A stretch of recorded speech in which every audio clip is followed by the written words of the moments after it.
Son las 7:30 de la tarde, una hora menos en las Islas Canarias. Muy buenas tardes a todos, sean bienvenidos a la redacción abierta en El Toro Televisión, donde les vamos a contar todo lo que se ha producido en los diferentes escenarios, sucesos, sociedad, política, sobre todo política, este viernes 8 de septiembre. Hoy, por cierto, es el día de Extremadura y el día de Asturias, así es que felicidades a los asturianos y a los extremeños por ese día de su comunidad. Empezamos con una noticia triste, lo van a ver enseguida. Hoy han aparecido dos de los cuerpos de las personas que estaban siendo intensamente buscados en Aldea del Fresno. Se trata de Manuel, el padre de familia de Alcorcón, que, como recordarán, cayó con su vehículo y con su familia a las aguas crecidísimas del río que pasa por Aldea del Fresno. El otro cadáver hallado ha sido el de aquel anciano de 83 años, José Manuel, que vive en Villamanta, que es un municipio que no está nada lejos de Aldea del Fresno, y queda por hallar todavía otra de las víctimas. Bueno, víctimas veremos si acaba siéndolo, si felizmente no, pero cada vez que cuanto más tiempo pasa, más imposible parece hallarle con vida. El otro, el que está siendo buscado y no ha sido localizado aún, está en Toledo. Bueno, pues pésame a la familia de ese padre, Manuel López, que es como se apellida, de Alcorcón, pues también vivió sus enormes peripecias. Uno de sus hijos pasó buena parte de la tarde y la noche entera colgado de las ramas de un árbol a la expectativa de que le rescataran a la mañana siguiente. Su hermana llegó a pie a las dependencias públicas de Aldea del Fresno y la madre, que se desgañitaba a implorar ayuda desde uno de los márgenes del río, también se pudo salvar por su cuenta. Bueno, pues como ven, el resultado de la famosa Dana ha sido terrible, Nos vamos de esta circunstancia tremenda a que ustedes vean la despedida que le ha brindado Sevilla, sobre todo Triana, a María Jiménez, la cantaora, actriz, cantante. Ha sido paseada, como ven, por un coche de caballos con 4 caballos blancos por el barrio de Triana, donde pues, los trianeros, las trianeras y el conjunto de los sevillanos se han volcado a las calles a darle el último adiós a esta persona conocidísima en toda España. Y este pues es el adiós que le dan sus convecinos con bastante arte y bastante música que le brindaban a la hermana de María Jiménez y a su hijo en eso que ven ahí, que es la iglesia de Santa Ana. Bueno, pues de la despedida a María Jiménez vamos a pasar ahora a que conozcan algunos avatares de los efectos de la ley del solo sí es sí, porque eso ni de lejos se ha parado. Eso continúa y continúa y continúa y continuará y continuará. Hoy, la noticia del día de hoy que deben conocer es que ha habido algunas rebajas de condena pues que tienen pues su gravedad y su interés. La primera en Gijón, ahí se ha rebajado la condena a un discapacitado que fue condenado, tiene 21 años, y fue condenado por violar a una niña de 12 y ahora le han rebajado la condena. Al tiempo, en Madrid, pues han sido rebajadas las condenas a 2 hermanos que violaron a una menor, 17 años, con una historia singular, terrible, y es que esta chica había sido contratada para hacer de cuidadora del bebé de uno de esos 2 hermanos. Bueno, rebajas de condena, gracias a la ley de la señora Montero. No se olviden, Irene Montero.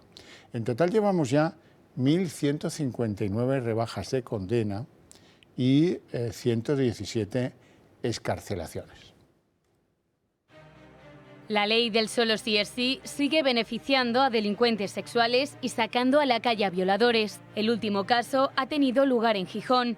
Allí, la Audiencia Provincial ha rebajado de 10 a 9 años la condena a un joven discapacitado de 21 años que violó a una niña de 12. En Madrid, el Supremo ha rebajado de 14 a 12 y de 7 a 6 años la condena a dos hermanos que violaron a una menor de 17 años tras emborracharla en su casa donde acudía a trabajar como cuidadora del bebé de uno de ellos. Según el CGPJ, el recuento ya alcanza las 1.159 rebajas de condena y las 117 excarcelaciones. Y ojo, porque ya hemos conocido el primer reincidente excarcelado por la ley del solo sí es sí. Fue el pasado mes de agosto en Dos Hermanas cuando el hombre de 58 años golpeó a su víctima con un palo en la cabeza para intentar agredirla sexualmente. Afortunadamente, la mujer logró escapar y denunciar los hechos ante la policía. Vox ha pedido responsabilidades al gobierno por este caso. Y es que un año después de su aprobación, la ley del solo sí es sí sigue haciendo daño a las mujeres. Tanto es así que los delitos contra la libertad sexual han crecido un 16,9% de media durante el primer trimestre de este año. Lo que está claro es que igualdad siempre está en el centro de la polémica. Yolanda Díaz pretende mantener el ministerio dentro de su cuota, pero los socialistas aspiran a recuperarlo si gobiernan, una batalla que solo acaba de empezar. ¿Cuánto cobran los políticos de nuestro país? Seguro que se lo han preguntado a menudo. ¿Cuánto cobra su alcalde? ¿Cuánto cobra el presidente de su diputación? ¿Cuánto cobran sus diputados, los de su provincia, los ministros, los presidentes autonómicos? El presidente Sánchez, por cierto, presidente Sánchez, en estas declaraciones de ingresos, que son obligatorias, declara 42.000 euros de ingresos por las ventas de su libro, ¿se acuerdan? La memoria de resistencia. Bueno, 42.000 euros declara. Qué buen contrato supo, porque en ventas no me da a mí que se haya vendido para tanto ese libro, pero bueno. Volvamos a los sueldos de los políticos. El que más, 230.000 euros, que está bien la tajada de la política, ¿verdad? Y de eso nos enteramos gracias a las exigencias de transparencia que siempre hay que alabar. ¿Cuánto cobra un político? ¿Y un diputado o un presidente de un partido? ¿Y cuánto ganan al año los ministros o incluso el presidente del gobierno? Son preguntas que los ciudadanos de a pie que no se dedican a la política se hacen alguna vez en la vida. Con motivo del arranque de una nueva legislatura, el Congreso ha hecho pública la declaración de bienes y rentas de todos los diputados. Y analizando la declaración de cada líder político, llama la atención la diferencia entre unos y otros. Pedro Sánchez, Yolanda Díaz, Alberto Núñez Feijóo y Santiago Abascal tienen rentas diferentes, si bien también es diferente su actividad y cargos políticos. Si empezamos con el líder de Vox, podemos ver cómo solo declara su sueldo como presidente del partido, el cual asciende a poco más de 37.300 euros. Si nos vamos ahora a sumar, vemos cómo Yolanda Díaz solo ha hecho público su sueldo como ministra de Trabajo y vicepresidente segunda del Gobierno, un sueldo que asciende hasta más de 78.000 euros. Pero sin duda las mayores rentas corresponden a los que están en la carrera para ser el próximo presidente del Gobierno, Pedro Sánchez y Alberto Núñez Feijóo. El del Partido Popular ha declarado varios sueldos,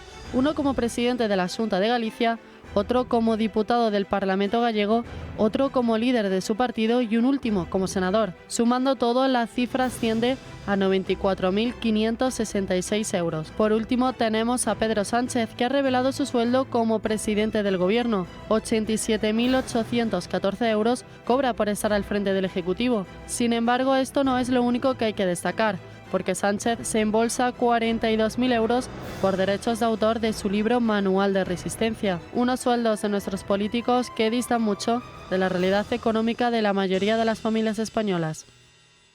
Y el próximo jueves, el día 14, va a ser un día importante porque empiezan a verse los recursos a los indultos que dio el gobierno de Pedro Sánchez.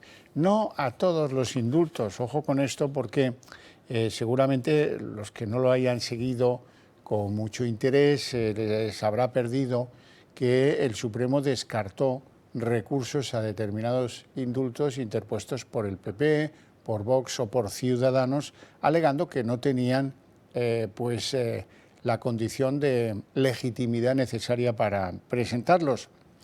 Así es que lo que se ve en la sala contenciosa del Tribunal Supremo el próximo día jueves es la medida de gracia del indulto referida a los tres primeros recursos que se interpusieron, uno de Ciudadanos y otros dos de Vox, y tienen que ver con el indulto al expresidente de Òmnium Cultural, Jordi Cuixart, y al que fuera presidente de la ANC y luego secretario general de Junts, Jordi Sánchez.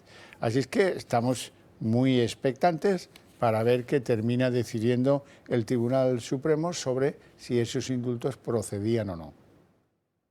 El Tribunal Supremo se reunirá el próximo jueves 14 de septiembre para estudiar los recursos presentados contra los indultos que el Gobierno concedió en 2021 a los condenados por el procés. La sección quinta de la Sala de lo Contencioso Administrativo será quien tenga que determinar la validez de la medida de gracia respecto a los tres primeros recursos, que han sido los que antes han terminado su tramitación. Los tres primeros recursos contra los indultos, uno de Ciudadanos y otros dos de Vox, afectan al expresidente de Òmnium Cultural, Jordi Cuixart, y al exsecretario general de Junts y expresidente de la Asamblea Nacional Catalana, Jordi Sánchez. PP, Ciudadanos y Vox presentaron recursos contra los indultos del Gobierno, pero el Alto Tribunal determinó en enero de 2022 que los recurrentes no estaban facultados para emprender esta acción judicial por carecer de un interés legítimo. No obstante, un cambio de los magistrados que componían la sección quinta llevó a que en mayo de ese mismo año se corrigiera la decisión y se estimaran de nuevo los recursos presentados por los partidos, que se empezarán a estudiar desde el próximo jueves. El Supremo tendrá que resolver sobre la cuestión de la legitimación de los partidos políticos para recurrir los indultos. En un principio rechazó las impugnaciones porque consideró que no recurría, pero al admitirlas a trámite anunció que se pronunciaría sobre esta cuestión en su sentencia. Vamos a hablar de drogas un poquito porque ya saben que aquí estamos todos de acuerdo en que hay que hacer que de este tema se hable también en el mundo de los que hacen las leyes, también en el mundo de nuestros políticos, para que pongan algo de remedio, porque la situación ha llegado a unos niveles de disparate.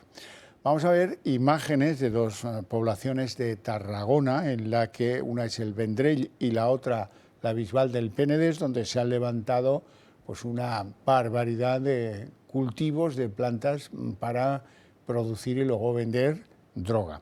Se trata de un clan familiar, se han producido 9 detenciones en diferentes chalets, etcétera, y lo de siempre.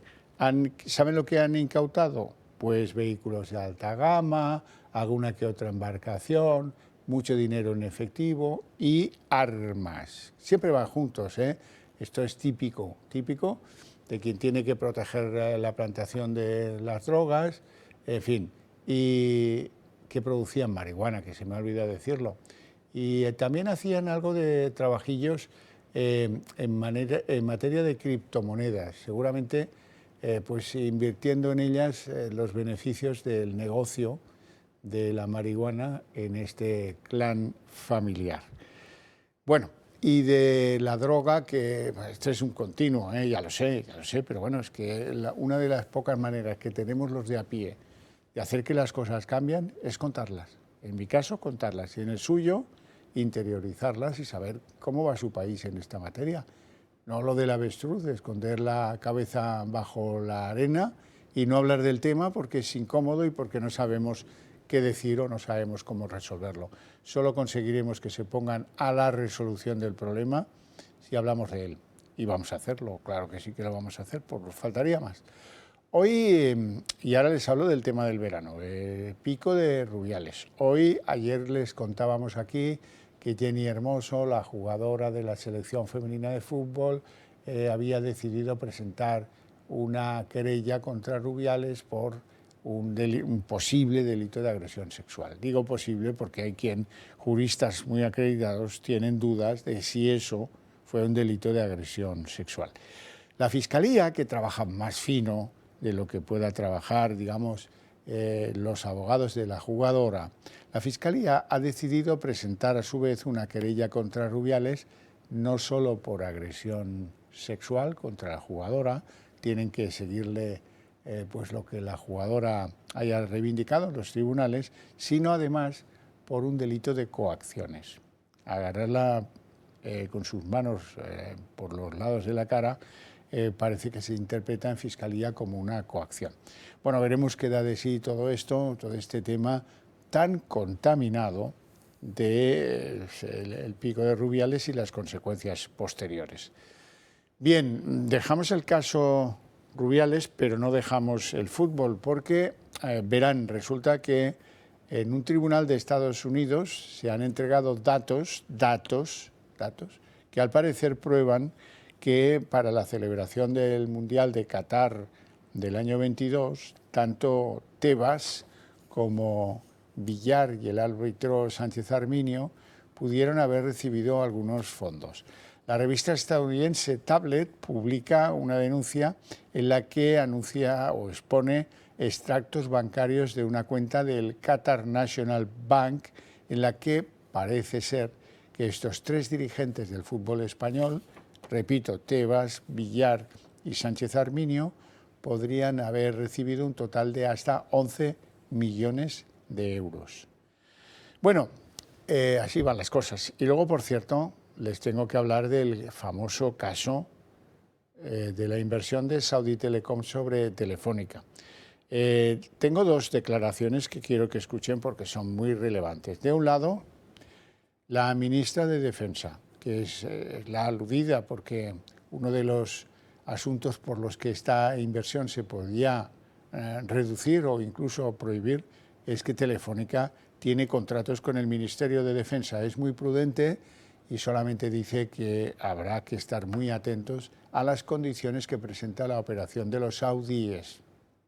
La normativa que tiene España ha querido ser muy estricta para que cuando haya inversiones extranjeras que puedan afectar a la defensa y a la seguridad, todos los controles se pongan en marcha. Por tanto, no ha entrado la autorización. En el momento que entre, analizaremos con todo el rigor, con toda la seriedad y con una prioridad para este ministerio, que es la defensa y la seguridad nacional, ver cuál es la propuesta que nos hacen.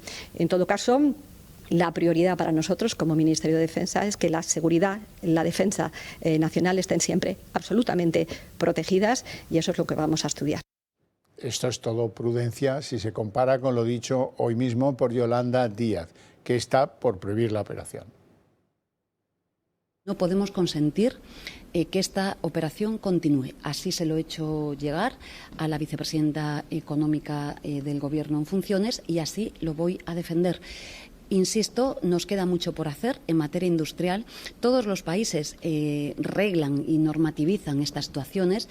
Debemos de pensar en España cuáles son nuestros sectores estratégicos, quién puede formar parte de los consejos de administración de esos sectores estratégicos, cuáles son los límites y, desde luego, trabajaré para que esta operación no se produzca.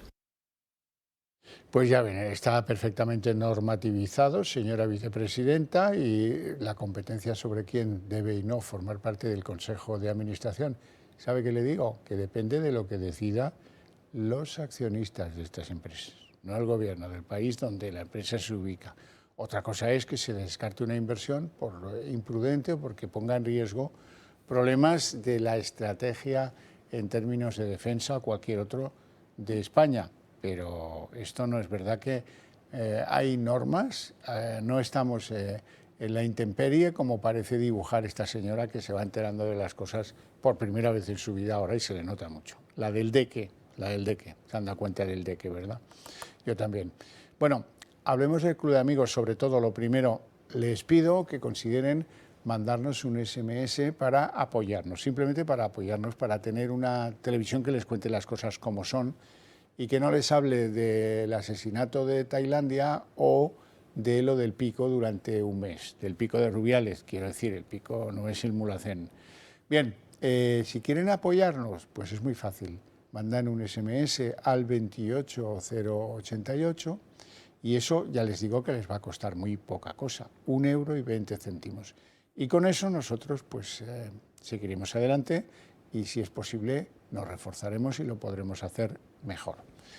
En el Club de Amigos, anunciarles que este próximo trimestre, antes de que lleguen los fríos, hay una escandalera, un montón de actos programados. El primero, y que tiene fecha, ya pueden entrar e inscribirse, es una visita guiada al Castillo de Manzanares el Real, de la mano de Mar Cristóbal el 15 de septiembre a las 10 de la mañana. Con Mar Cristóbal hay también algunas otras cosas previstas, como por ejemplo recorrer Madrid, buscar los rincones, las calles, las plazas del Madrid de los Trastámaras, del Madrid de los Austrias o del Madrid de los Borbones. De la mano de Paco Huertas, todavía no conocemos fechas, pero tenemos previsto recorrer lugares con costumbres que pocos conocen, entornos muy especiales y además gastronomías muy curiosas. Con nuestro romano, con Paco Álvarez, vamos a visitar algunos lugares, algunas visitas a emplazamientos de lo que fue la provincia de Hispania. La primera será, como no, Alcalá. Complutum se llama la visita, el jueves 5 de octubre a las 10 nos vamos a Complutum. ¿Qué se puede ver en Complutum? Pues la casa de Hipólitus, un colegio de jóvenes romanos de la época del Imperio, en fin, cosas brutales. Y después, con Paco, más adelante, iremos a otros yacimientos romanos también muy impresionantes. Sigue el ciclo de conferencias de arquitectura. La próxima prevista será con Enrique Álvarez Sala, que nos explicará una de las ya 5 torres de la Plaza Castilla, en concreto la de PricewaterhouseCoopers, PwC. Eso tendrá lugar el jueves 19 de octubre a las 19 horas en nuestra sede, en Modesto Lafuente 42. Habrá cursos de locución de documentales, aprenderemos a sonorizarlos con las técnicas más avanzadas y les tengo que contar que también habrá presentaciones de libros de la mano de José Javier Esparza o de Edgar Martín. Y ya por último decirles que tienen previsto en el club, hasta si ustedes tienen que hacer algún regalo. Bien, ¿qué les parece un reloj manual como este que llevo yo en la muñeca? A ver si lo podemos ver de más cerca, que tiene su qué, un pedazo de reloj. Bueno, caja de acero inoxidable, cristal mineral recubierto de zafiro, dial luminiscente para poder verlo en la oscuridad y con las funciones para ver el mes y el día de la semana. Es sumergible hasta 100 metros y tiene garantía de 2 años. Y si lo que buscan, tal vez hay relojes para hombre y para mujer, pero si buscan otro tipo de producto, ¿qué les parecería una pulsera? El Club de Amigos les sugiere estas. Son de acero combinado con una cruz o un toro esmaltados y una perla natural, ideales para lucir en la muñeca. Una joya bien moderna y bien elegante. La pulsera del toro puede ser suya, así que llamen al teléfono que aparece en pantalla o escribiendo un correo a club@eltorotv.eu.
Sigue el pulso de la economía con nosotros cada día, con los mejores expertos, con rigor, con independencia. Verás como aquí lo entiendes todo.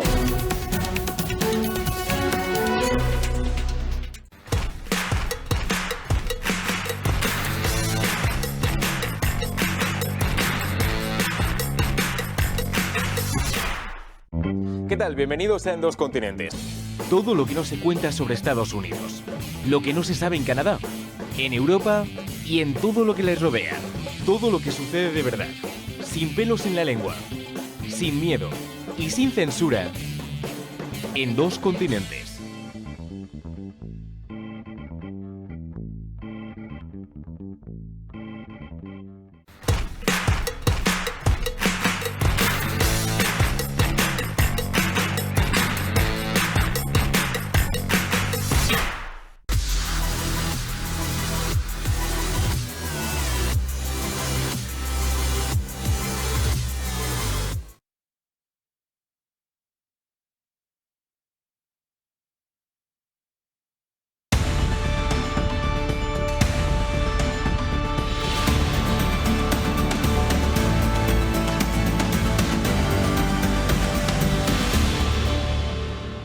19:55 abrimos la mesa de análisis político y lo hacemos pues con dos invitados que les presento a continuación. Don Ricardo Gómez, analista estratégico. Muy buenas tardes. Bienvenido, bien hallado después Muy bien, de vuelta. Eso que fueron vacaciones, no sé si... Bueno, no, en mi caso no tuve muchas, pero bueno, aquí hemos estado.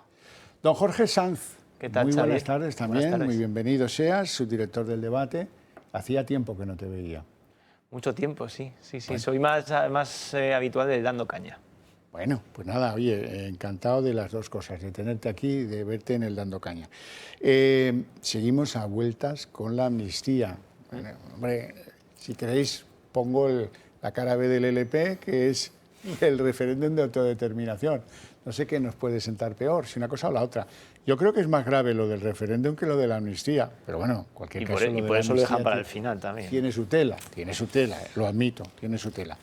Tiene tanta tela que según algunos que andaron en los corrillos de la presentación del año judicial ayer, pues en el Supremo hay quien parece que está pensando cómo llevar esto, si al Constitucional, si a algún tribunal europeo, esto que está claro, todo el mundo da por hecho que va a consentir Sánchez. No que lo vaya a consentir, es que es el promotor principal.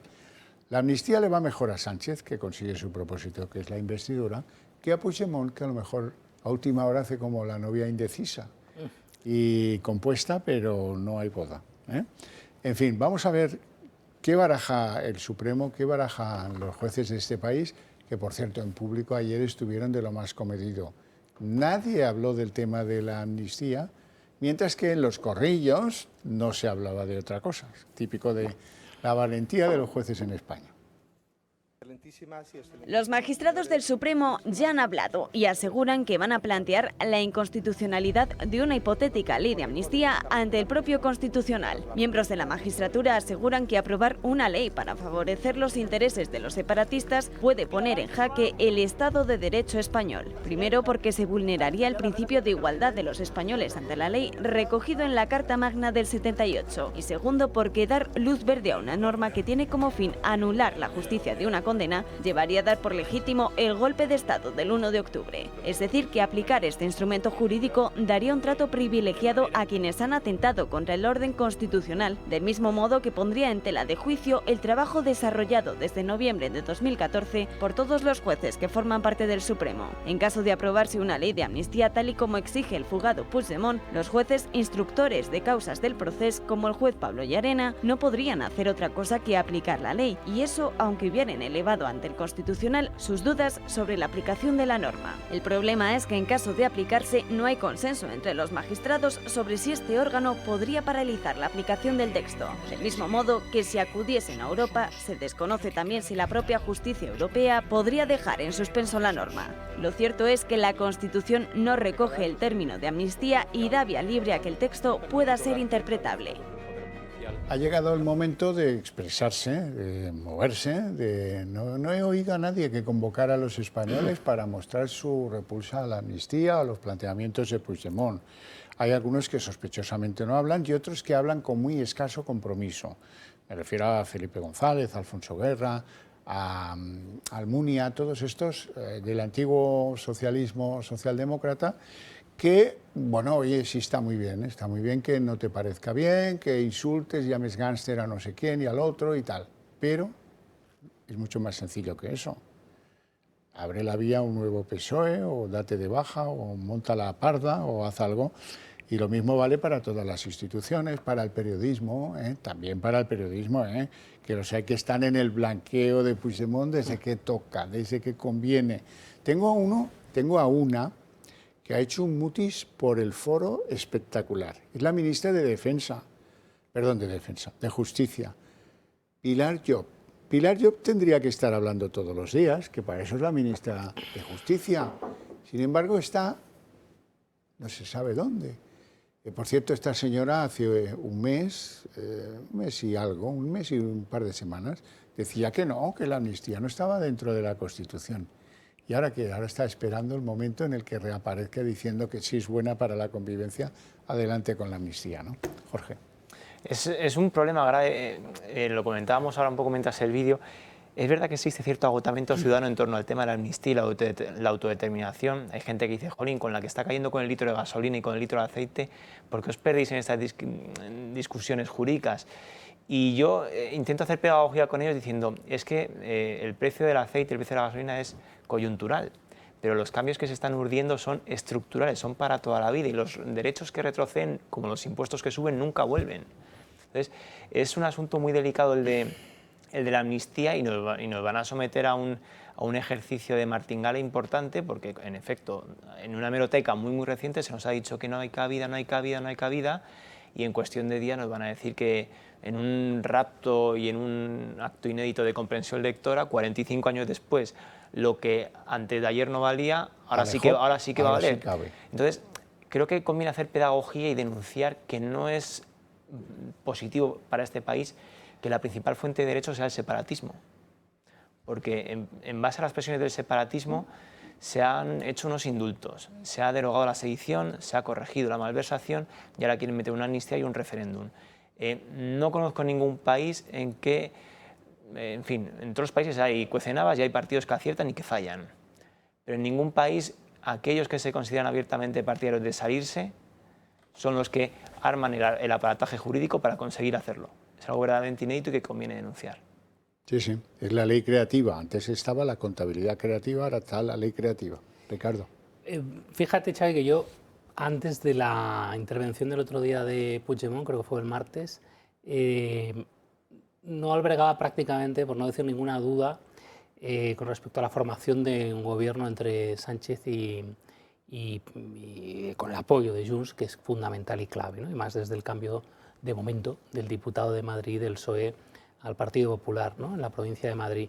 Pero yo empiezo a tener dudas de que Pedro Sánchez y también Puigdemont no tengan dudas precisamente sobre el final de estas negociaciones paralelas que se están produciendo a la investidura de Feijóo, que empezó el otro día con Yolanda Díaz en Bruselas y que van a continuar, por supuesto, ¿no? Tanto durante el final del tramo de la investidura de Feijóo en el Congreso como incluso, por supuesto, después. Yo pienso que puede haber una posibilidad, todavía remota, pero mayor que hace unos días, de que al final no se llegue a ese proceso, bien porque Puigdemont no confíe del todo. Ya le han dicho con respecto al tema del relator que ni hablar. Bueno, pero yo tengo la sensación de que si algo tiene Pedro Sánchez es, Xavi, una listeza más que inteligencia para ver el contexto en la coyuntura del momento y ver un poco cómo está la situación para tomar decisiones, y lo ha demostrado en varias ocasiones. Y yo creo que está viendo que Feijóo está flojo, que el Partido Popular está debilitado, Vox también, y que, bueno, depende de cómo evolucionen estas negociaciones y las posiciones de Puigdemont, le puede permitir una vía para plantearse un relato claro de cara a una repetición electoral en enero de, oye, yo soy el que finalmente le ha dicho que no a la amnistía y, por supuesto, al referéndum, que es inaceptable, y, por tanto, lo que pido a los ciudadanos es una mayoría clara para no tener que depender, por lo menos, del señor Puigdemont y, desde luego, que no dependamos, como le pasa al Partido Popular de Vox, que ese es el relato, la narrativa que le interesa al Partido Socialista. Y creo que Puigdemont alberga también algunas dudas, y si analizáis bien lo que dijo y cómo lo dijo, la totalidad, supongo que lo vimos todos, de que no se acabe de fiar del todo de Pedro Sánchez, ¿no? ¿Sabéis? Creo que lo dije en un programa antes de verano, aquella frase famosa, el dicho de entre caló y caló no vale la buena aventura. Entonces, dos señores como Sánchez y Puigdemont, pues hombre, si hay dos trileros en la política española reciente, son ellos dos, y por tanto un gran trilero sabe cómo es el otro trilero y no se puede fiar de él. Entonces, y bueno, quizá Puigdemont, una repetición electoral, pues hay la duda, ¿no?, de si pierde la ocasión, de solucionar su problema personal con la ley de amnistía o no, pero desde luego arriesgado y un poco alocado es, o sea que se puede plantearse que igual le interesa. Iremos a eso que tiene mucho de un filamento casi psicológico del personaje, de lo que puede estar pensando y sufriendo el personaje o no, lo que le apetezca al personaje, pero iremos enseguida. Antes te voy a facilitar un argumento que viene a reforzar lo que decías antes de Pedro Sánchez, que no las tiene todas. Yo te lo escuché a ti antes, creo que ayer o antes de ayer en este programa, que también decías lo de la repetición electoral, o sea que Fernando Onega lo decía hoy ayer en La Vanguardia. Es mi tesis, y espero no equivocarme por el bien de todos, pero oiga, podría equivocarme, por supuesto que sí. Tú decías que Sánchez no las tiene todas consigo y que está pues elucubrando esto del recurso para ver si le quita un diputado al Partido Popular por el recuento del voto nulo, y con eso pues que no tenga que aspirar al sí de Puigdemont, sino que le valga con la abstención. Bueno, pues oiga, no solo lo hace de esa forma, sino de la que vamos a ver ahora. Sánchez va a intentar recuperar el favor de Coalición Canaria, que está comprometida con Feijóo, pero claro, oiga, si yo te pongo más, a lo mejor el nacionalismo periférico, si de algo puede hacer gala, es de que se va con el mejor postor. De Convergencia, el PNV, Coalición Canaria en el pasado, en fin, tal. O sea que si Sánchez está pensando en darle la vuelta a un solo voto que tiene Coalición Canaria en el Congreso, será que esto que dice usted pues va por ahí. Hay otro factor, Xavi, yo sigo convencido, otra cosa es que finalmente lo consiga, de momento parece que no, además de que sigue en la presidencia del Gobierno y ha conseguido darle la vuelta el 23 de julio a las encuestas, que Sánchez quiere una salida después de su etapa de gobierno en España fuera de nuestro país.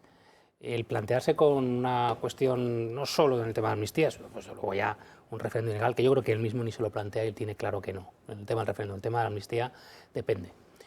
Creo que él sabe que eso le complica mucho, desde el punto de vista precisamente de su reputación, el poder acceder a un cargo internacional o europeo relevante con un problema que sabe que se le plantearía. Está hablando del tema de la posibilidad de llegar al Tribunal Europeo, ¿no? No solo un tema que va a afectar o afectaría a la opinión pública española, sino también a la opinión pública por lo menos europea. Y la foto del otro día de Yolanda Díaz, para mí tiene dos lecturas con Puigdemont y con Comín.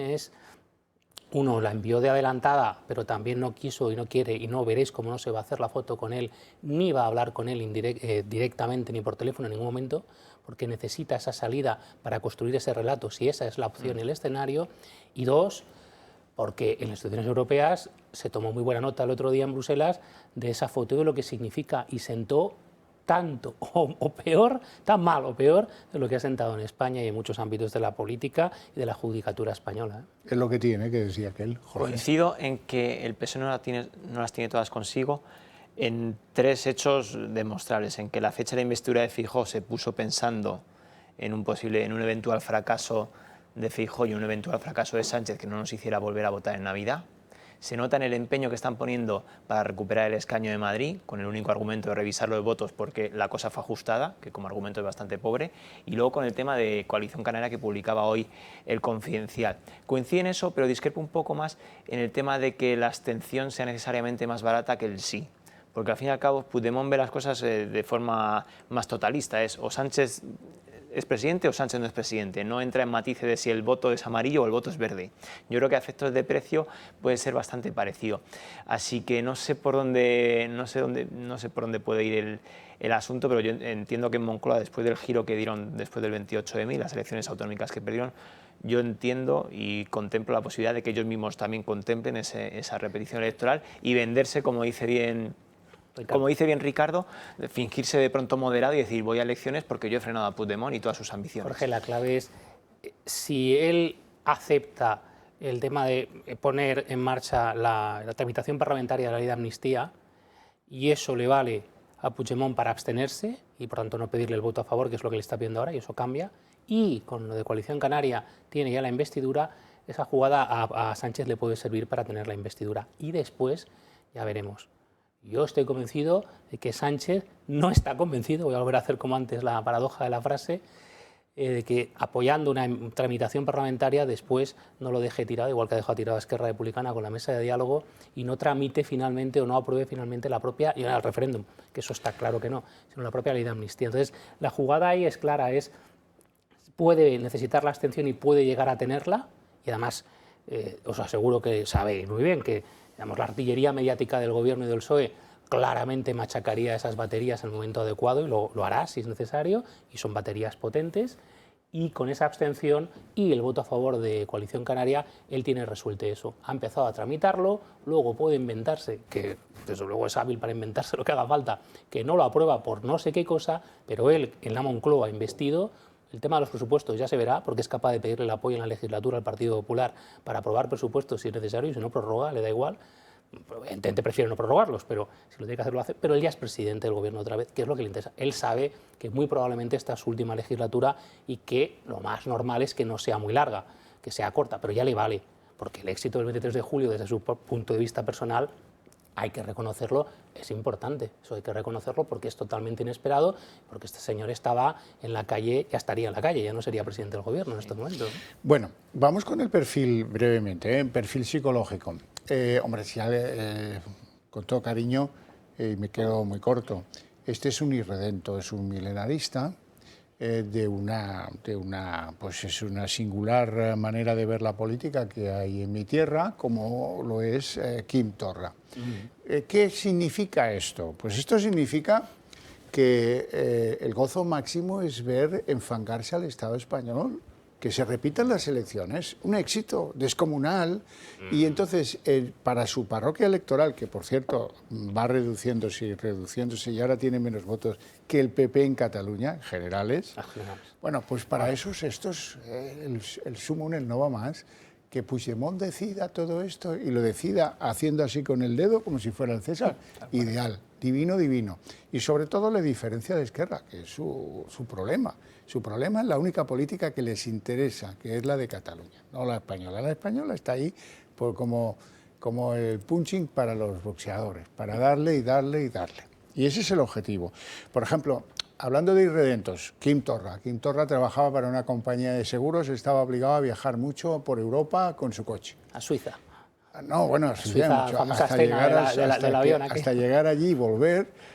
Pues tenía muchos hoteles que visitar de estos de carretera o de semicarretera. No le pagaban dietas en abundancia, se conoce. Y el hombre llegaba a un hotel, imagínense, a las 10 de la noche, cansado de conducir y tal, y se esperaba hasta el turno de guardia, hasta que llegaba un africano, que era el que hacía la noche en el hotel, a la recepción del hotel, para intentar colarle, algunas veces le funcionaba y otras no, el pasaporte de Cataluña. ¿Y qué hacía después? Pues se pasaba 2 horas llamando a los colegas en Barcelona, diciéndole, o en Cataluña, diciéndoles, ya se la he vuelto a colar.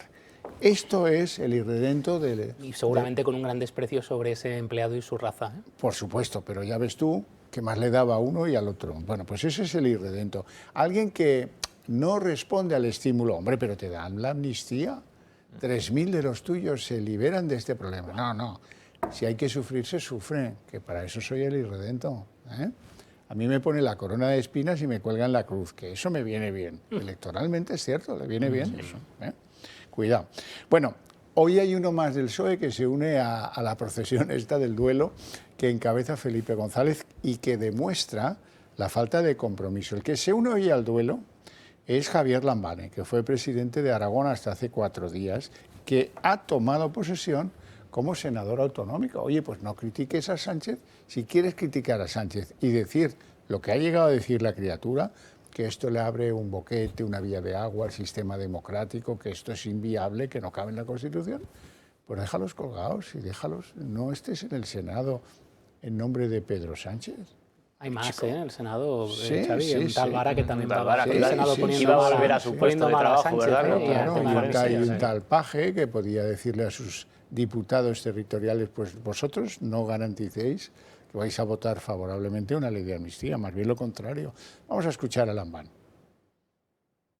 El artículo 155 ha sido lo más eficaz para combatir al independentismo y, desde luego, una posible ley de amnistía que yo sigo pensando que no se va a producir porque el PSOE siempre ha estado en contra.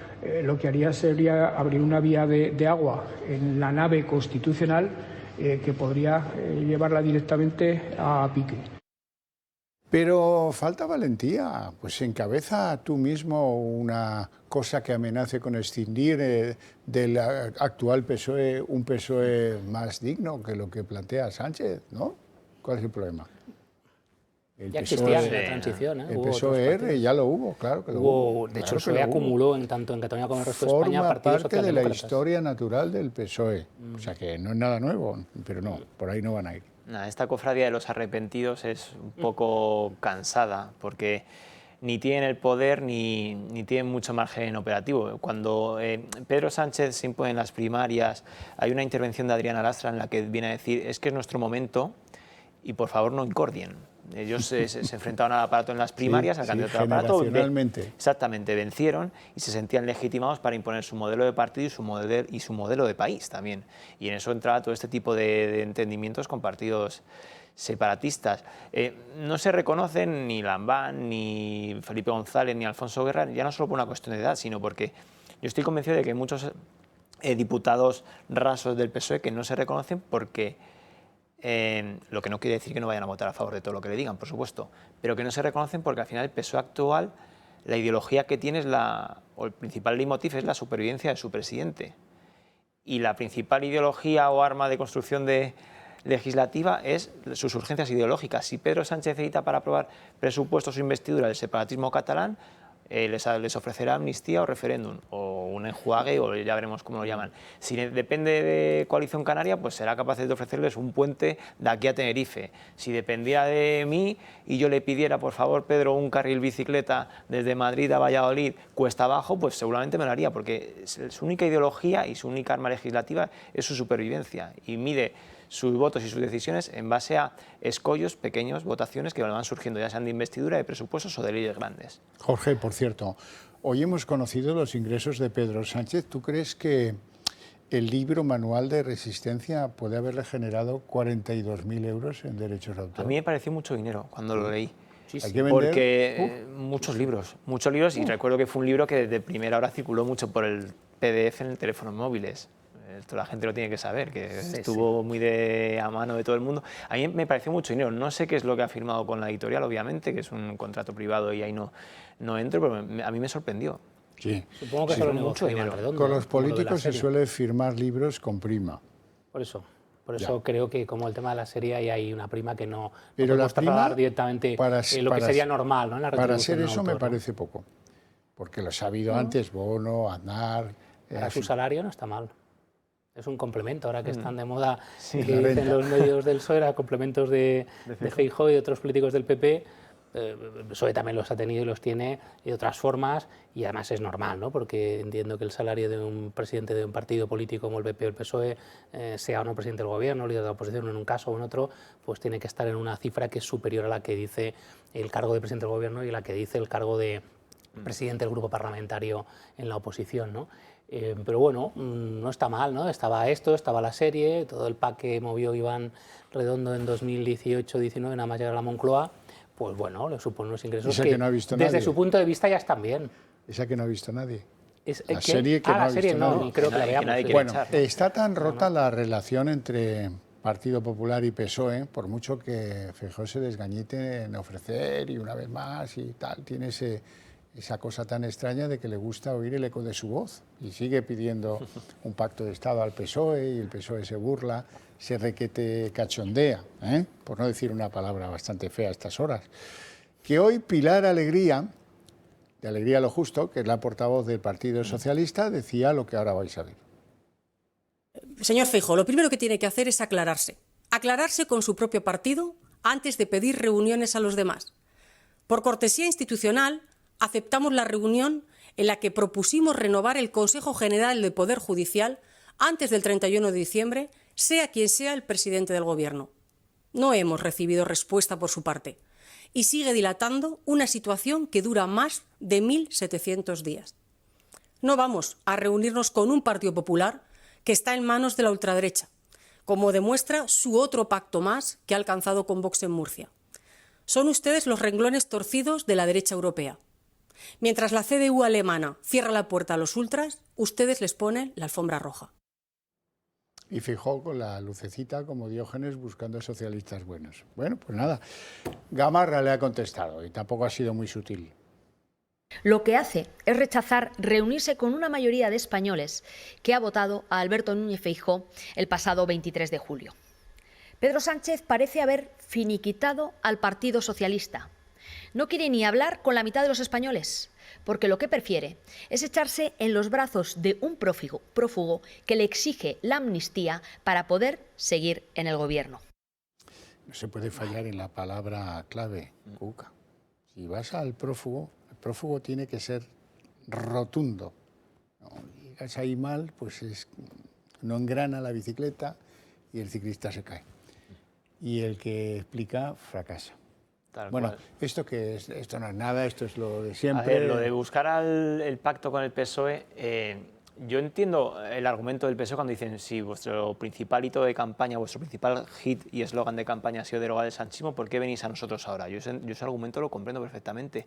Y eso es culpa exclusivamente de Feijóo y de su entorno, lo de haber hecho una campaña electoral bastante pobre en lo propositivo. Yo creo que ahora que se va a presentar la investidura debería hacer lo que no ha hecho en la campaña electoral, es decir, presentarse allí en la tribuna de Congreso y decir, este es mi modelo de país, yo si gobierno este va a ser mi programa económico, este va a ser el que me va a llevar las cuentas y este es mi proyecto real de país. Y dejarse de eslóganes que ya se han demostrado que se han quedado muy cortos en campaña, ¿no? Y creo que le conviene hacer algo más propositivo y de olvidarse del PSOE, que obviamente tiene argumentos de sobra para decirle que no a todo cuanto le ofrezca. Bueno, yo creo que efectivamente estoy de acuerdo con Jorge. El equipo y el propio Feijóo, hemos visto ahora una persona clave de su equipo, que es Cuca Gamarra, deberían dar una vuelta, ¿no?, a cuál es un poco la estrategia, a mi juicio, desde el propio noche electoral hasta hoy, y vamos a ver lo que pasa hasta el día de la investidura. Quedan 3 semanas, porque bueno, los cambios constantes de relato en este país se le admiten a Sánchez, porque además su electorado parece que eso lo admite bastante bien. Yo creo que eso en el ámbito del centro-derecha y la derecha española se admite menos, por no decir casi nada, ¿no? Porque había obviamente una expectativa muy importante y bastante clara de producir un cambio de gobierno que no ha tenido lugar, y por tanto el objetivo de esos dardos pues obviamente es aquella persona y aquellas personas de su entorno que no han conseguido ese objetivo. Si tú durante, ¿cuánto llevamos desde el 22 de julio? 2 meses y medio, te dedicas pues un poco a cambiar constantemente, ¿no?, el tema de Junts, la investidura no ha cambiado mucho, pero tal, el tema de las rimadas del miedo, el encaje, el no sé qué.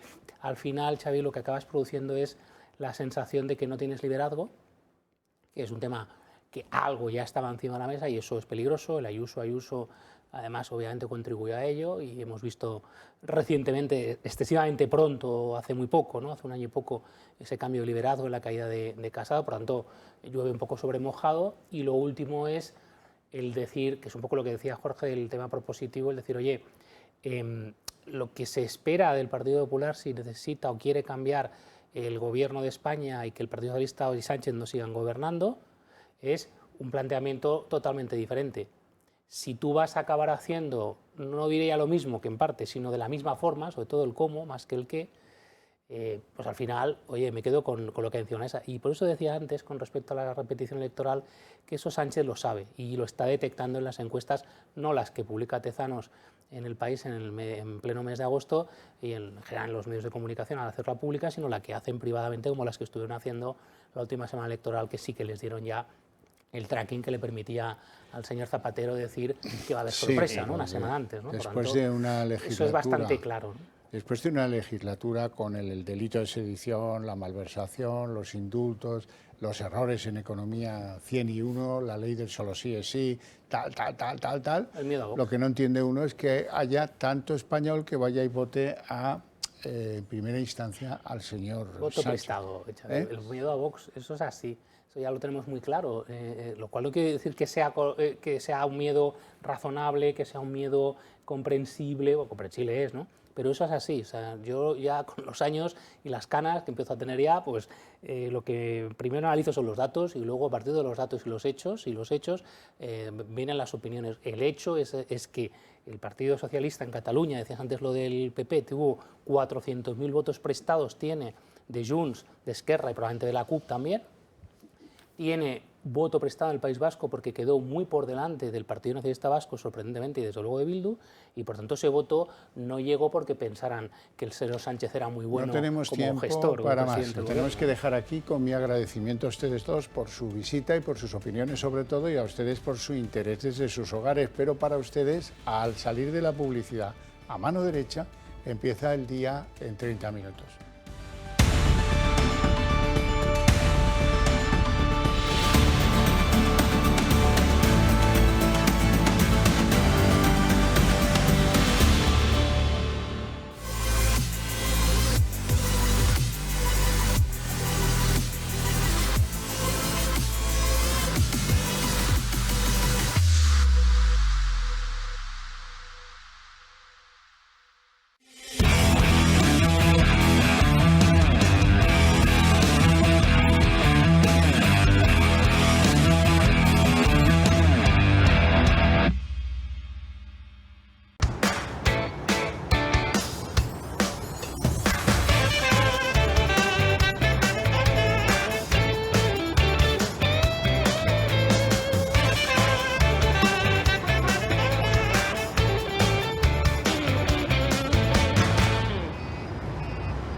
Sigue el pulso de la economía con nosotros cada día, con los mejores expertos, con rigor, con independencia. Verás como aquí lo entiendes todo.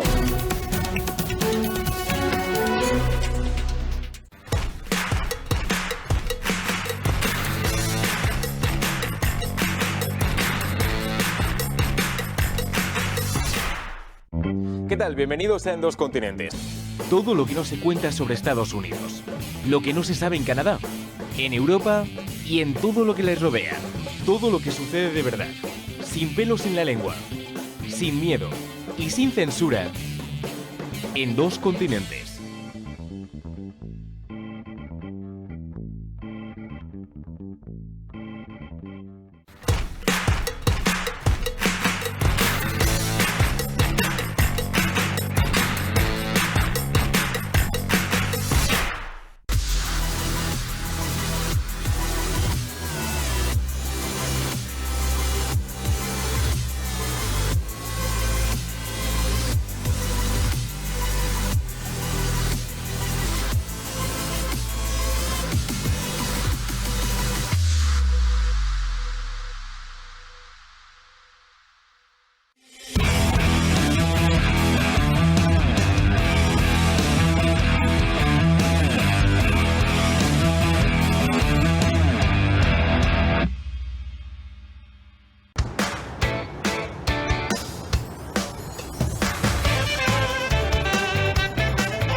Sigue el pulso de la economía con nosotros cada día, con los mejores expertos, con rigor, con independencia. Verás como aquí lo entiendes todo.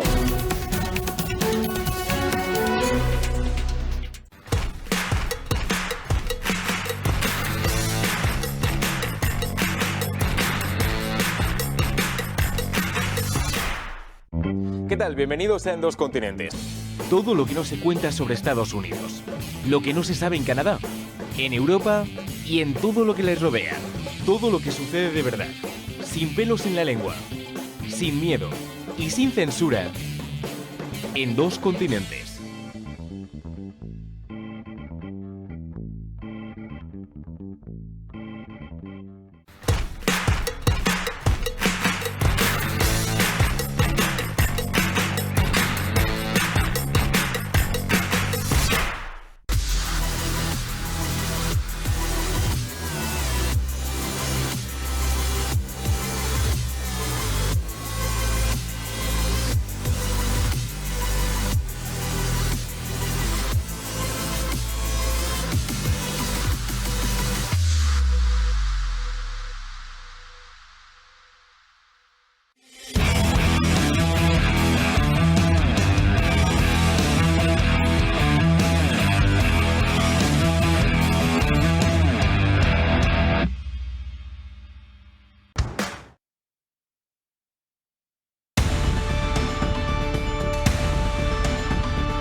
El día en 30 minutos. La Guardia Civil ha localizado este viernes por la mañana en Aldea del Fresno 2 cadáveres, dos de los desaparecidos por la Dana en la Comunidad de Madrid. Según ha informado la delegación del Gobierno, los cuerpos pertenecen en un caso a Manuel, el padre de familia de Alcorcón, cuyo vehículo se precipitó al cauce del río. Afortunadamente, su esposa y sus hijos se pudieron salvar con aquel incidente del niño que pasó muchas horas en lo alto de un árbol esperando ser rescatado, cosa que no ocurrió hasta las primeras horas del día siguiente. El otro cuerpo hallado parece que corresponde a José Manuel, un anciano, el anciano desaparecido del cual les hemos hablado muchas veces en la localidad vecina de Villamanta. Ahora lo que queda es la localización de otro desaparecido, esta vez en Toledo, del que por ahora nada se sabe. Marina Álvarez. Sí, en el panorama político crece el malestar en el Tribunal Supremo ante la ley de amnistía que exige Puigdemont. Los magistrados se sienten abandonados por el Gobierno por el bloqueo del CGPJ y creen que la amnistía es ya la gota que colma el vaso para acabar con las instituciones. Muchos jueces barajan ya distintas vías para paralizar esa hipotética ley. El primer camino sería a través de una cuestión de inconstitucionalidad que podría solicitar cualquier juez del procés y que podría paralizar la norma hasta que el Constitucional resuelva. La segunda opción es presentar una cuestión prejudicial ante Bruselas. En este caso, hasta que el Tribunal de Justicia de la Unión emita su fallo, la ley de amnistía también quedaría paralizada. Los magistrados del Supremo ya han hablado y aseguran que van a plantear la inconstitucionalidad de una hipotética ley de amnistía ante el propio Constitucional. Miembros de la magistratura aseguran que aprobar una ley para favorecer los intereses de los separatistas puede poner en jaque el Estado de Derecho español. Primero, porque se vulneraría el principio de igualdad de los españoles ante la ley recogido en la Carta Magna del 78. Y segundo, porque dar luz verde a una norma que tiene como fin anular la justicia de una condena llevaría a dar por legítimo el golpe de Estado del 1 de octubre. Es decir, que aplicar este instrumento jurídico daría un trato privilegiado a quienes han atentado contra el orden constitucional, del mismo modo que pondría en tela de juicio el trabajo desarrollado desde noviembre de 2014 por todos los jueces que forman parte del Supremo. En caso de aprobarse una ley de amnistía tal y como exige el fugado Puigdemont, los jueces instructores de causas del proceso, como el juez Pablo Llarena, no podrían hacer otra cosa que aplicar la ley, y eso aunque hubieran elevado ante el Constitucional sus dudas sobre la aplicación de la norma. El problema es que en caso de aplicarse no hay consenso entre los magistrados sobre si este órgano podría paralizar la aplicación del texto. Del mismo modo que si acudiesen a Europa, se desconoce también si la propia justicia europea podría dejar en suspenso la norma. Lo cierto es que la Constitución no recoge el término de amnistía y da vía libre a que el texto pueda ser interpretable. El próximo jueves la Sala Contenciosa del Tribunal Supremo va a tener que decidir si son válidos o no los indultos que el Gobierno prestó a algunos de los más célebres independentistas. Les hablo pues de los primeros recursos que se han considerado ya completamente tramitados y que el jueves serán fallados por esta sala. Son los que corresponden a Jordi Cuixart, el que era presidente de Òmnium Cultural, y a Jordi Sánchez, que lo era de la ANC. Bueno, en estos casos recordarán que hubo otros recursos, los del PP, los de Vox y los de Ciudadanos, para otros de los independentistas, y recordarán también los que han seguido este tema de cerca que el Tribunal Supremo consideró que no estaban facultados para emprender ese tipo de acción judicial. Los recursos que se van a solucionar, se van a resolver este jueves corresponden a dos planteados por Vox y uno por Ciudadanos. El Tribunal Supremo se reunirá el próximo jueves 14 de septiembre para estudiar los recursos presentados contra los indultos que el Gobierno concedió en 2021 a los condenados por el procés. La sección quinta de la Sala de lo Contencioso Administrativo será quien tenga que determinar la validez de la medida de gracia respecto a los tres primeros recursos, que han sido los que antes han terminado su tramitación. Los tres primeros recursos contra los indultos, uno de Ciudadanos y otros dos de Vox, afectan al expresidente de Òmnium Cultural, Jordi Cuixart, y al exsecretario general de Junts y expresidente de la Asamblea Nacional Catalana, Jordi Sánchez. PP, Ciudadanos y Vox presentaron recursos contra los indultos del Gobierno, pero el Alto Tribunal determinó en enero de 2022 que los recurrentes no estaban facultados para emprender esta acción judicial por carecer de un interés legítimo. No obstante, un cambio de los magistrados que componían la sección quinta llevó a que en mayo de ese mismo año se corrigiera la decisión y se estimaran de nuevo los recursos presentados por los partidos, que se empezarán a estudiar desde el próximo jueves. El Supremo tendrá que resolver sobre la cuestión de la legitimación de los partidos políticos para recurrir los indultos. En un principio rechazó las impugnaciones porque consideró que no recurría, pero al admitirlas a trámite anunció que se pronunciaría sobre esta cuestión en su sentencia.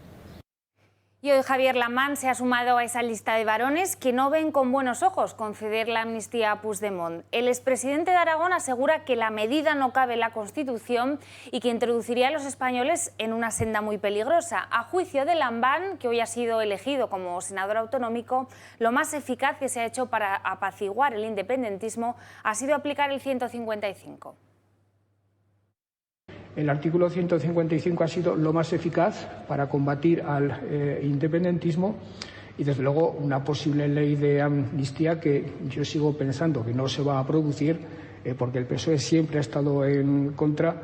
Lo que haría sería abrir una vía de agua en la nave constitucional que podría llevarla directamente a pique.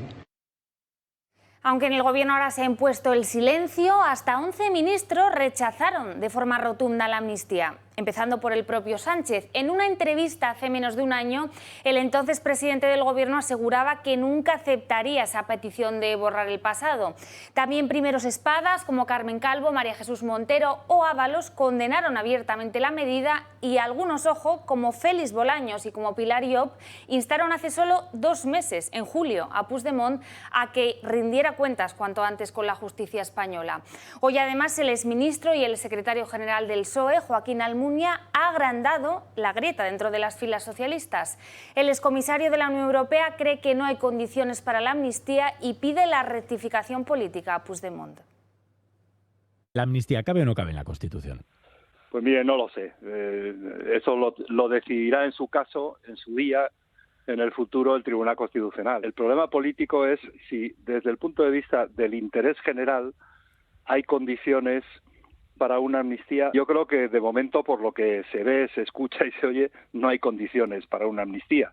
A mí me gustaría escuchar, porque si no creo que no hay condiciones, una rectificación profunda política para que esos hechos no se puedan volver a repetir.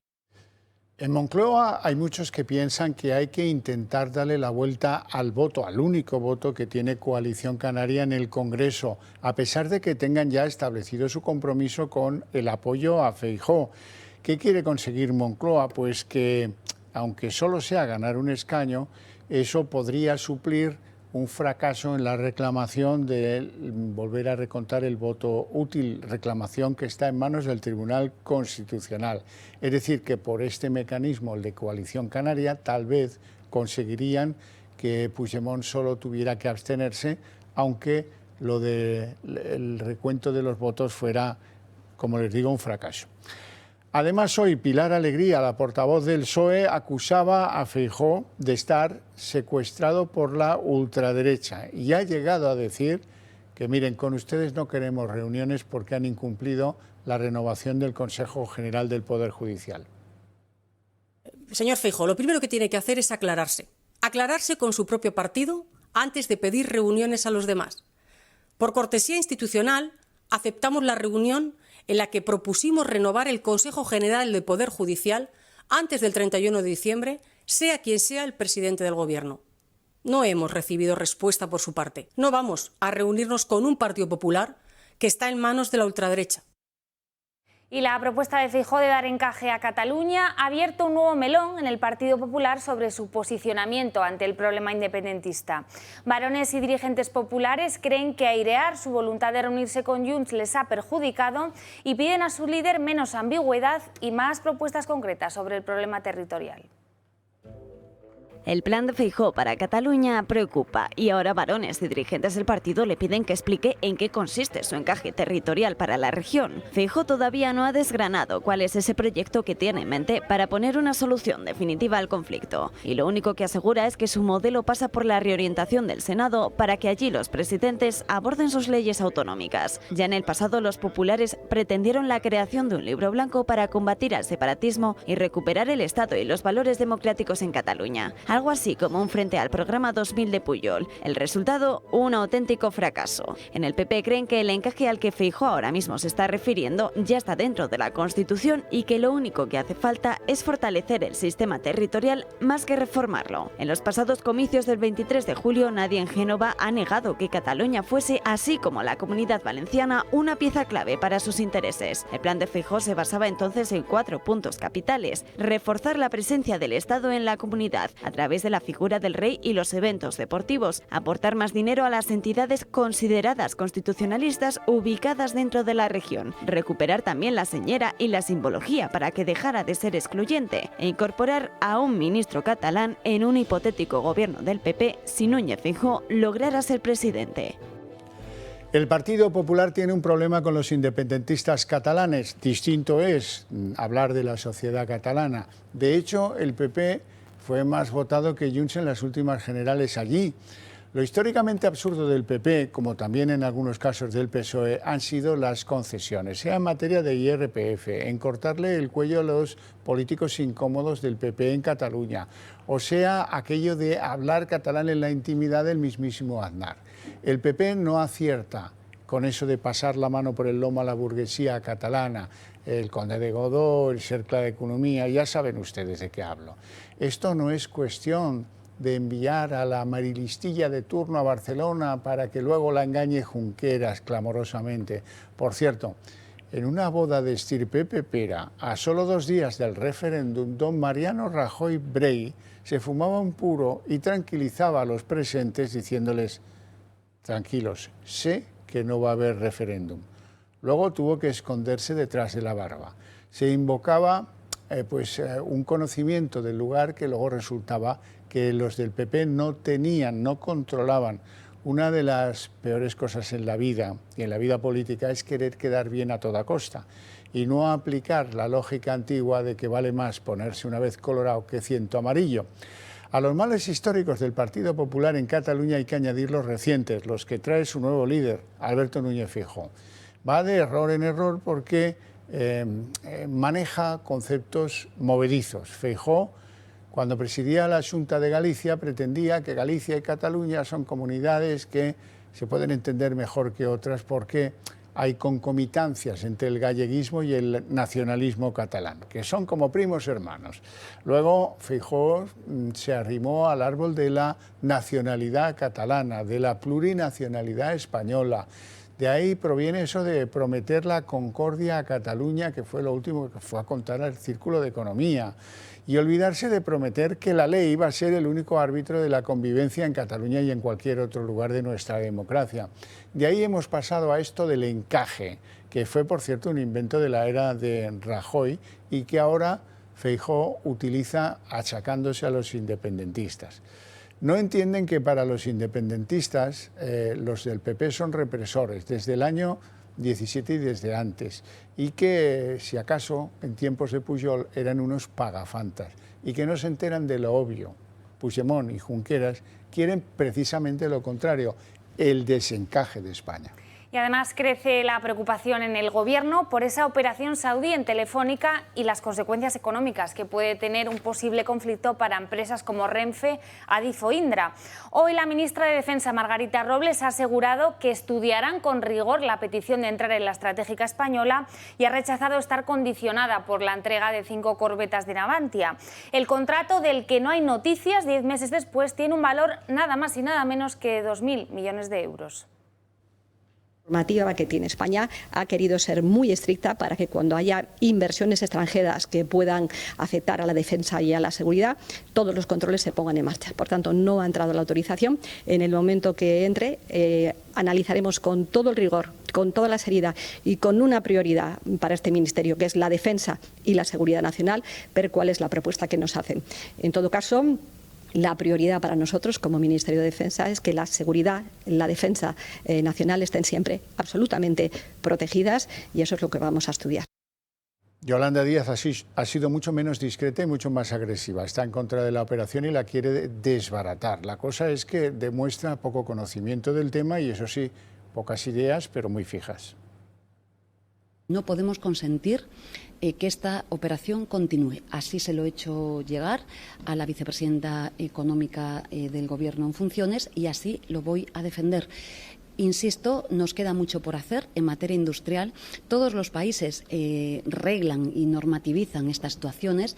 Debemos de pensar en España cuáles son nuestros sectores estratégicos, quién puede formar parte de los consejos de administración de esos sectores estratégicos, cuáles son los límites y, desde luego, trabajaré para que esta operación no se produzca.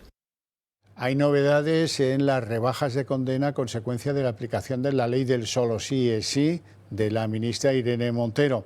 Se han producido en Gijón, también en Madrid. En total estamos ya en 1.159 rebajas de condena y 117 excarcelados. La ley del solo sí es sí sigue beneficiando a delincuentes sexuales y sacando a la calle a violadores. El último caso ha tenido lugar en Gijón.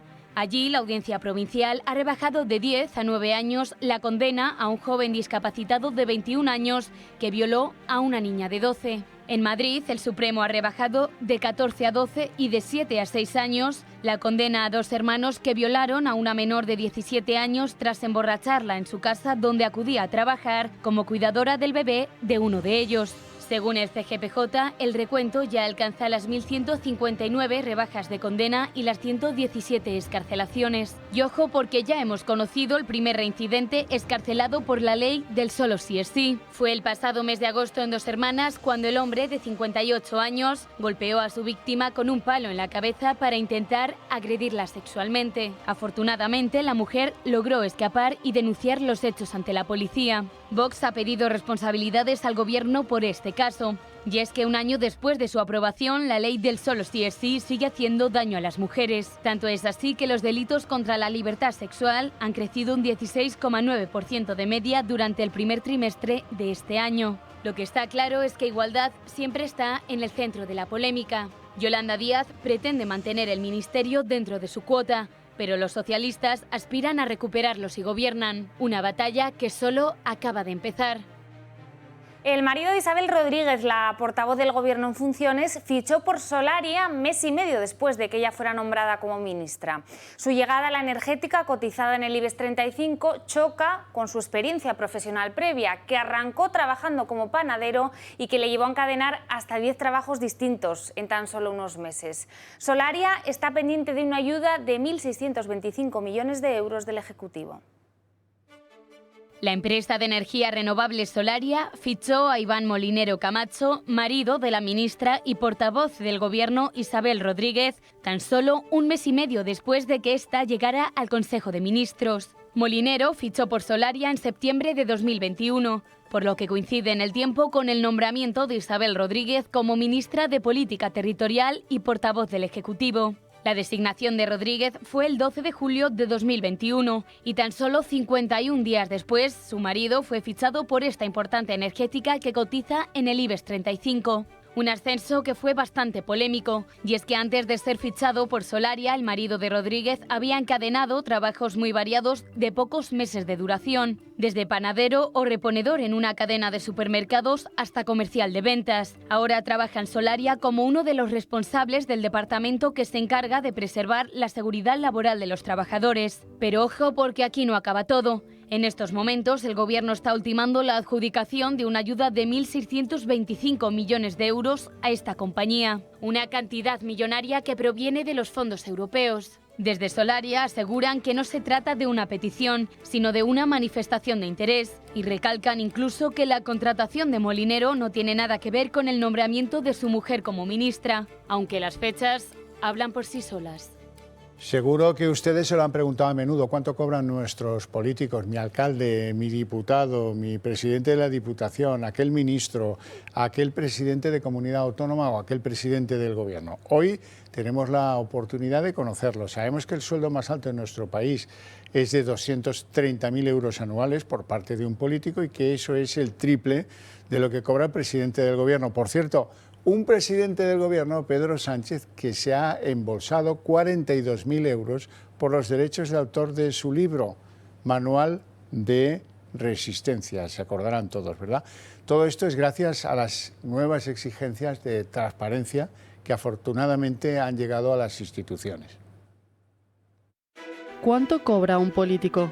¿Y un diputado o un presidente de un partido? ¿Y cuánto ganan al año los ministros o incluso el presidente del Gobierno? Son preguntas que los ciudadanos de a pie que no se dedican a la política se hacen alguna vez en la vida. Con motivo del arranque de una nueva legislatura, el Congreso ha hecho pública la declaración de bienes y rentas de todos los diputados, y analizando la declaración de cada líder político, llama la atención la diferencia entre unos y otros. Pedro Sánchez, Yolanda Díaz, Alberto Núñez Feijóo y Santiago Abascal tienen rentas diferentes, si bien también es diferente su actividad y cargos políticos. Si empezamos con el líder de Vox, podemos ver cómo solo declara su sueldo como presidente del partido, el cual asciende a poco más de 37.300 euros. Si nos vamos ahora a sumar, vemos cómo Yolanda Díaz solo ha hecho público su sueldo como ministra de Trabajo y vicepresidente segunda del Gobierno, un sueldo que asciende hasta más de 78.000 euros. Pero sin duda las mayores rentas corresponden a los que están en la carrera para ser el próximo presidente del Gobierno, Pedro Sánchez y Alberto Núñez Feijóo. El del Partido Popular ha declarado varios sueldos, uno como presidente de la Xunta de Galicia, otro como diputado del Parlamento gallego, otro como líder de su partido y un último como senador. Sumando todo, la cifra asciende a 94.566 euros. Por último, tenemos a Pedro Sánchez, que ha revelado su sueldo como presidente del Gobierno. 87.814 euros cobra por estar al frente del Ejecutivo. Sin embargo, esto no es lo único que hay que destacar, porque Sánchez se embolsa 42.000 euros por derechos de autor de su libro Manual de Resistencia. Unos sueldos de nuestros políticos que distan mucho de la realidad económica de la mayoría de las familias españolas. Y la Fiscalía finalmente ha presentado este viernes una querella contra Luis Rubiales, al que acusa de delito de coacciones, además del de agresión sexual. Según consta en las declaraciones de Jenny Hermoso, Rubiales la presionó tanto a ella como a su entorno para que justificara y aprobara los hechos. La denuncia de la jugadora, en la que se reafirma en que el beso no fue consentido, ha sido clave para que la Fiscalía haya podido activar esa querella. Van a conocer los detalles de una beatificación asombrosa, los de la familia polaca Ulma, que fue exterminada por los nazis con algunos motivos pues, relacionables con la fe, y que su ferocidad incluyó también a uno de los Ulma que estaba por nacer. El próximo 10 de septiembre la Iglesia va a beatificar a una familia entera, un hecho sin precedentes en la sede de San Pedro. El matrimonio polaco Józef y Victoria y sus 7 hijos, la familia Ulma, murieron mártires asesinados brutalmente por los nazis. El crimen, esconder a 8 judíos perseguidos en su hogar. Este gesto de amor les llevó a la muerte, pero también a la santidad. Los Ulma construyeron su vida sobre la fe. Así se lo inculcaron también a sus hijos, siguiendo el ejemplo del buen samaritano. Alrededor de la beatificación, en los últimos días, han salido informaciones sobre que la Iglesia es la primera vez en la historia que beatifica a un niño no nacido. La propia Santa Sede lo ha desmentido. Ha servido para conocer la verdad de lo ocurrido en esta historia de amor a Dios y a los demás. Al momento de la masacre, la señora Victoria Ulma se encontraba en avanzado estado de embarazo de su 7º hijo. Este hijo nació en el momento del martirio de su madre. Estos, por tanto, se sumaron al número de hijos, ellos también mártires. De hecho, en el martirio de sus padres, recibió el bautismo de sangre. En el momento que fueron sepultados, se dieron cuenta que el bebé ya asomaba desde el vientre materno. La historia de una familia mártir, la historia de amor de la familia Ulma.